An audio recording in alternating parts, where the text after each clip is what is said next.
စစ်မှန်သောဝမ်းမြောက်ခြင်းငြိမ်သက်ခြင်းပျော်ရွှင်ခြင်းကိုပေးနိုင်သောအရှင်ဟာထိုတမန်ကျမ်းစာဖြစ်တဲ့သခင်ယေရှုဖြစ်ပါတယ်။လောကရဲ့စာပေတွေဟာကောင်းပါတယ်စိတ်ခွန်အားအတွက်ပါပဲခဏပါပဲဒီအသက်ရှင်တဲ့ဘုရားသခင်ရဲ့တမန်ကျမ်းစာဟာသင်ရဲ့အတွက်စစ်မှန်တဲ့ဝမ်းမြောက်ခြင်းလူသားအားလုံးကြံစည်မမီနိုင်တဲ့အရာတွေဘုရားသခင်ထံကလာတဲ့ဝမ်းမြောက်ခြင်းငြိမ်သက်ခြင်းပျော်ရွှင်ခြင်းဟာသင်ရဲ့အသက်တာထဲမှာတည်ရောက်မှာဖြစ်ပါတယ်။ဒါဟာကျွန်တော်ရဲ့စကားမဟုတ်ဘူးအသက်ရှင်တဲ့ဘုရားသခင်ရဲ့နှုတ်ကပတ်တော်ဖြစ်ပါတယ်ဂျေဇုတော်မနက်ခင်းလေးမှာအားလုံးကိုမင်္ဂလာပါလို့နှုတ်ခွန်းဆက်သလိုပါတယ်ဘုရားသခင်ရဲ့ဂျေဇုတော်တက်ကြောင်းမလို့22ရက်တလ2026သို့ရောက်ရှိလာပြီဖြစ်ပါတယ်ကပ္ပဦးကျမ်းအခန်းကြီး1ကန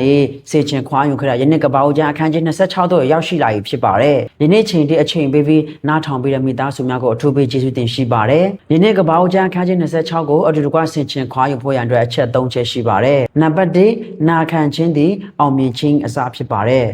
်ကပ္ပဦးကျမ်းအခန်းကြီး26အပိုက်ငယ်2မှာထာဝရဘုရားသည်လည်းသူအားထင်ရှား၍သင်သည်အေဂုတုပြည်သို့မသွားနဲ့ငါပြောလက်တန့်သောပြည်၌နေလောပြည်တော်မှာအစာခေါင်းပါတဲ့ခါမှာအေးဆက်ကအီဂျစ်ပြည်ကိုသွားဖို့ရတဲ့သူကပြင်ဆင်တဲ့ခါမှာဘုရားသခင်ကမသွားနဲ့ဒီမှာပဲနေပါလို့ဘုရားကသူ့ကိုပြောပါတယ်လောကသားတွေကအစဉ်ပြေးနေအီဂျစ်ပြည်ကိုအများသောသူတွေကပြေးမှပြောင်းရွှေ့နေထိုင်ကြတဲ့ခါမှာအေးဆက်ကတော့ဘုရားထားရမှာနေပါတယ်အောင်မြင်ခြင်းဟာနေရအပေါ်မှာမမူတည်ပဲဖရာသခင်ရဲ့စကားကိုနားထောင်ခြင်းပေါ်မှာမူတည်ပါတယ်မှန်ပါတယ်အေးဆက်ကတော့အများသောသူတွေကတော့အီဂျစ်ပြည်ကိုပြောင်းရွှေ့နေကြပြီမဲ့သူကတော့ဖရာစကားကိုနားထောင်ပြီးဖရာထားရညမှာတစ္ဆာရှိရှိနဲ့ဟုတ်ကဲ့ဆိုတော့နေပါတယ်ဖျားစကားကိုနာထောင်ခြင်းဟာသာစစ်မှန်သောအောင်မြင်ခြင်းဖြစ်ပါတယ်လူရဲ့ရှေ့မှာ view တွေ million တွေ like and share တွေထောင်ပေါင်းများစွာဟာဒါဖျားရှေ့မှာအောင်မြင်တယ်လို့မခေါ်ဘူးသင်ဟာတောမှာပဲနေမြို့မှာပဲနေဖျားထားတဲ့ညမှာဟုတ်ကဲ့ဆိုတဲ့နာခံခြင်းဟာဒါအောင်မြင်ခြင်းဖြစ်ပါတယ်ဖျားရဲ့စကားကိုနာထောင်ခြင်းဟာတေးတီဖြစ်စေကြီးတဲ့အမှုကိစ္စဖြစ်စေမင်္ဂလာရှိတယ်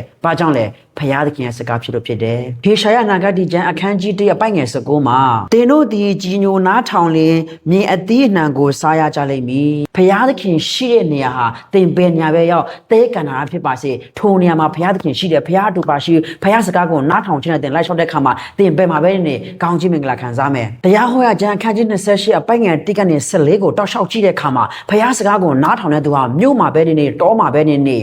ေသင်ဘယ်ညာပဲနေဘယ်ညာပဲရောက်ဖះစကားကိုနားထောင်နေဆိုရင်သင်ဟာကောင်းချီးမင်္ဂလာခံစားရမယ်သင်စိုက်တဲ့အရာတွေရိတ်သိမ်းရမယ်မင်္ဂလာနဲ့ပြည့်နေစေမယ်အိမ်တို့ဝင်ရင်မင်္ဂလာရှိမယ်အေးသင်ဟာဖះစကားကိုနားမထောင်ဘူးဆိုရင်အငယ်15ကနေတောက်လျှောက်လာတဲ့ခါမှာမြို့မှာပဲနေဘယ်ညာအကောင်းစားပဲရောက်ဖះစကားကိုနားမထောင်တဲ့သူတိုင်းဟာအမင်္ဂလာနဲ့အဆုံးသတ်တယ်ဘယ်ညာပဲရောက်အစီမပြေဘူးအလိုတော်တို့လိုက်ချင်းတည်ရင်မြို့ထက်တာရဲ့ကောင်းဤနားထောင်ချင်းတည်လဲတိုးစီထက်တာရဲ့ကောင်းတယ်တဲ့ဆိုတော့ဖခင်ရဲ့စကားကိုနားထောင်ခြင်းဟာဘယ်ညာပဲရောက်ဘယ်နိုင်ငံပဲရောက်ညင်ဝက်မယ်လုံခြုံမယ်ဒါကြောင့်မလို့တုတ်တန်133မှာငါစကားကိုနားထောင်တော်သူမူကလုံခြုံစွာနေ၍ဘေးကိုမကြောက်ပဲညင်ဝက်မယ်ဖခင်စကားကိုနားမထောင်ရင်ဘယ်ညာပဲရောက်ညင်တဲ့ချင်းမရှိဘူးအမြဲတမ်းပူပင်တော့ကားနဲ့ရင်ဆိုင်ရမှာဖြစ်ပါတယ်ဒါကြောင့်မလို့ဖျားထားညမှာရှိဖွင့်တဲ့အင်မတန်ရေးကြီးတယ်နံပါတ်2ဇွဲလုံးလကပ္ပဦးကျမ်းအခန်းကြီး26အပိုက်ငယ်22မှာထိုရမနေရာပြောင်း၍အခြားသောရေတွင်းကိုဒူးကြ၏ထိုရေတွင်းကိုအဘယ်သူမျှမလူရသောကြောင့်ငါတို့နေစရာခွင့်ကိုယခုထာဝရဘုရားပေးတော်မူပြီးဖြစ်၍ဤပြည်၌ငါတို့သည်စီးပွားများကြလိမ့်မည်ဟုဆိုလျက်ထိုရေတွင်းကိုယဟောပုတ်အမည်ဖြင့်မဲ့တည်းအေးစက်ကရေတွင်းကိုတူးတဲ့အခါမှာရန်သူတွေကပြန်လာလူတယ်သူကအငင်းမပွားဘူးနောက်တနေရာပြန်ရွှေ့တယ်ပြန်တူးတယ်ပြန်ပြီးတော့အငင်းပွားတာငါတို့ဟာပဲဆိုတော့ပြန်ငင်းပွားတဲ့ခါမှာအိစက်ကငါလောက်ထားတာဆိုတော့မငင်းပါဘူးခွန်းလွတ်နဲ့သူတို့ပေးလိုက်တယ်အစ်စ်ပြန်တူးတယ်ရန်သူတွေကသူ့ရဲ့ရေတွင်းကိုအထက်ထက်လူခဲ့ကြပေမဲ့အိစက်ကတော့စိတ်မဆိုးဘဲနဲ့ဆက်ပြီးရေတွင်းကိုတူးခဲ့ပါတယ်အဲ့ဒီတူးတဲ့ပုံမှာဘုရားသခင်ကကောင်းကြီးပေးတဲ့ခါမှာယဟောဘုတ်အမည်ဖြင့်မှဲ့တယ်တဲ့ကောင်းကြီးရဖို့စ조사တဲ့အခါမှာအတိုက်ခံနေရင်ဆိုင်ကြုံတွေ့နေရပါတယ်ဖျားသခင်ကတင့်အတွက်ကျယ်ဝန်းတဲ့အရာကိုပြင်ဆင်ထားပြီးသားပါလူတွေကတင့်ကိုတိုက်ခတ်တဲ့ချိန်ရှိမယ်တင့်ကိုဝေဖန်ခဲ့ရတဲ့ချိန်ရှိမယ်အချိန်မဖြုံးနဲ့ကြရုပ်မဆိုင်နဲ့ I will fight for you ဖျားကတင့်အတွက်တိုက်ခိုက်ပေးမယ်တင်လို့ဆရာရှိလို့ကိုဆက်လို့ဟောဆရာရှိရင်ဆက်ဟောသခင်အကြောင်းပြောဆရာရှိဆက်ပြောဖျားနဲ့မှန်ကန်ပါစေလူတွေကတင့်ကိုတိုက်ခိုက်မှာပဲကုံပြောမယ်ဗျာဖျားဖြစ်တဲ့သခင်ယေရှုတော်မှာဖာရိရှဲရဲ့တိုက်ခိုက်ခံရသေးတာပဲစိတ်တမကြနဲ့ဖះနေတာဆုတောင်းမှာဖះနဲ့အခြေယူပါတစ္ဆာရှိအမှုမြတ်မှာစက္ကပ်စေခါမှာဖះသိမ်းကိုမြင်တယ်အာမင်ယခုတင်ရင်ဆိုင်ကြုံတွေ့နေတဲ့ဒုက္ခခက်ခဲပြဿနာဟာဒီနေ့ကျန်ပြန်လဲပြီးတော့တက်တည်ခံဆရာဖြစ်ဖះသခင်ဟာအသင်းကိုကောင်းချီးပေးမှာဖြစ်ပါတယ် ကလာတိဩဝါဒစာအခန်းကြီး6အပိုင်ငယ်9မှာငါတို့သည်အာမလျှော့စိတ်မပြတ်ဘဲကောင်းသောအကျင့်ကိုကျင့်ကြကုန်အံ့ထိုတို့တည်ကြည်၍ကျင့်လျင်အချိန်တန်သောကာလ၌အသီးအနှံကိုရိပ်ရကြလိမ့်မည်ဖျားနာမှာဘုံကြည်ပါစေ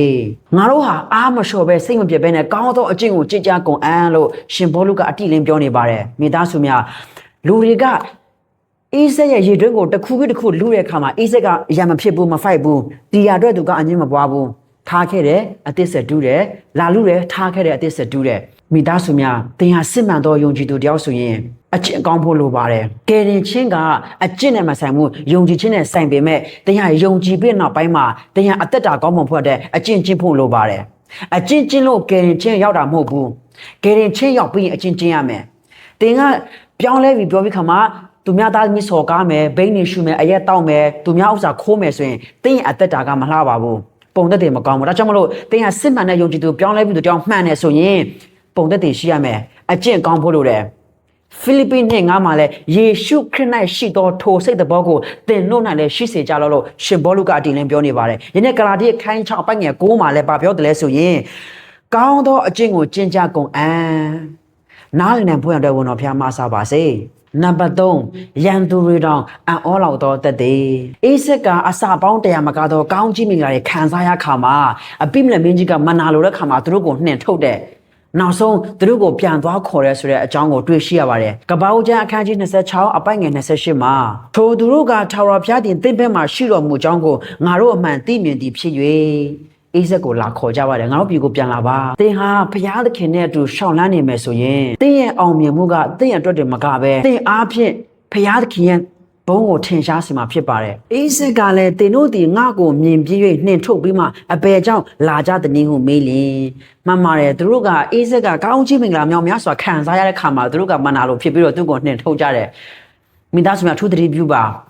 ဖျားစကားကိုနားထောင်နာခံခြင်းနောက်မှာကောင်းကြီးဟာလိုက်လာပါတယ်အေးဆက်ကလည်းဘုရားသခင်ရဲ့စကားကိုနာခံလိုက်လျှောက်သက်ရှင်တဲ့ခါမှာကောင်းကြီးတွေသူတစ်ပါးယူထမြောက်များစွာရရှိတဲ့ခါမှာနောက်ဆုံးမင်းကြီးကတော့မနာလိုတဲ့အထိဖြစ်သွားတယ်သင်ဘုရားစကားကိုနားထောင်ခြင်းအဖြစ်သင်ရဲ့လှုပ်ဆောင်ခြင်းအဖြစ်မယုံကြည်သူတွေသင်ရဲ့တက်တာကိုကြည်ခြင်းအဖြစ်ဘုရားဘုန်းကိုထင်ရှားစေမှာဖြစ်ပါတယ်လောကမှာမြင်ရတဲ့ကောင်းကြီးမင်္ဂလာတွေမကြီးပွားရင်တော့မှသင်မှာသူတို့နဲ့မတူညီတဲ့ငြိမ်သက်ခြင်းဝမ်းမြောက်ခြင်းပျော်ရွှင်ခြင်းရှိနေမှာဖြစ်ပါတယ်လောကမှာတတိယအများကြီးရှိတယ်ညမှာအိတ်မပျော်တဲ့သူများများစွာရှိတယ်ငါပတ်စံဘယ်သူလာခိုးမလဲငါရွှေငွေဘယ်သူလာလွတ်ယူသွားမလဲငါပဲချင်းလောက်ကြံရခံရမလဲဆိုတော့အတွေးနဲ့ပဲသူတို့မှလဲပတ်နေတယ်သူတို့မှာစစ်မှန်တဲ့ငြိမ်သက်ခြင်းမရှိဘူးစစ်မှန်တဲ့ဝမ်းမြောက်ခြင်းစစ်မှန်တဲ့ပျော်ရွှင်ခြင်းမရှိပါဘူးဒါပေမဲ့သင်ဟာဖြာပေါ်မှာအိတ်ကောင်းအိတ်ရမယ်သင်ဟာတော့မိုးအောက်မှာအိတ်ကောင်းအိတ်ရမယ်ဝါပေါ်မှာသင်အိတ်ကောင်းအိတ်ရမယ်ဘယ်ညာပဲအိတ်သင်ဟာငြိမ်သက်ခြင်းရှိတယ်ဘာကြောင့်လဲအသက်ရှင်တဲ့ဘုရားကိုသင်ဟာရရှိထားလို့ဖြစ်ပါတယ်အာမင်ဒီနေ့ဒီဗီဒီယိုကိုကြည့်နေတဲ့မိသားစုများသင်စီးပွားရေးပြည့်နေပါသလားသင်လုပ်ငန်းတွေအဆင်မပြေမှုဖြစ်နေပါသလားဒီနေ့အေးစတိုးနေတဲ့နေရာမှာအစာခေါင်းပါခြင်းဖြစ်နေတဲ့အချိန်တွေသူတစ်ပါးနေရာမှာအစာခေါင်းပါခြင်းဖြစ်နေတဲ့အချိန်မှာသူကတော့တမိုထူးခြားစွာဖြင့်အစ30 60တရားမကတော့ကောင်းခြင်းမင်္ဂလာခံစားရမှာနောက်ဆုံးသူတို့ရဲ့ဘယင်ကြီးကတော့မှသူ့ကိုနှင်ချတဲ့အဆင့်ဖြစ်လာတယ်ပေးပါဝန်းကျင်တွေဘယ်တော့ပဲစီးပွားပြည့်နေပါစေပါဝန်းကျင်တွေကလူတွေဘယ်တော့ပဲဆိုးပြင်းပျက်စီးနေပါစေသင်ဟာဘုရားနဲ့သွားလာပါဘုရားစကားကိုနားထောင်ခြင်းအဖြစ်ဘုရားစကားကိုနာခံခြင်းအဖြစ်အသက်ရှင်မှာကောင်းကြီးမင်္ဂလာတွေသင်ရဲ့နောက်ကနေအလိုလိုစီးဆင်းလာမယ်အလိုပြောလို့ကောင်းကြီးရချင်လို့ဘုရားကိုမကိုးကွယ်နဲ့ထောင်ထဲကနေလွတ်ချင်လို့ဘုရားကိုချီးမွမ်းတာမဟုတ်ဘူးဘုရားကိုချီးမွမ်းလို့ဘောလုံးနဲ့ဒီနာထောင်ထဲကနေလွတ်သွားတာဘုရားနာမဘုန်းကြီးပါစေယနေ့ကပ္ပဦးကျမ်းအခန်းကြီး26အဖြစ်မိသားစုများကိုအနှဲငယ်နှိုးဆော်တိုက်တွန်းခွာပေးလိုက်ပါတယ်။ဂျာနာတော်သူအရောက်တိုင်းပေါ်မှာဖျားတင်ထမလာတဲ့အကောင်းကြီးမင်္ဂလာအသက်တပံခံစားရရှိကြပါစေ။အရောက်တိုင်းဖျားရှင်ကောင်းကြီးပေးပါစေ။အာမင်။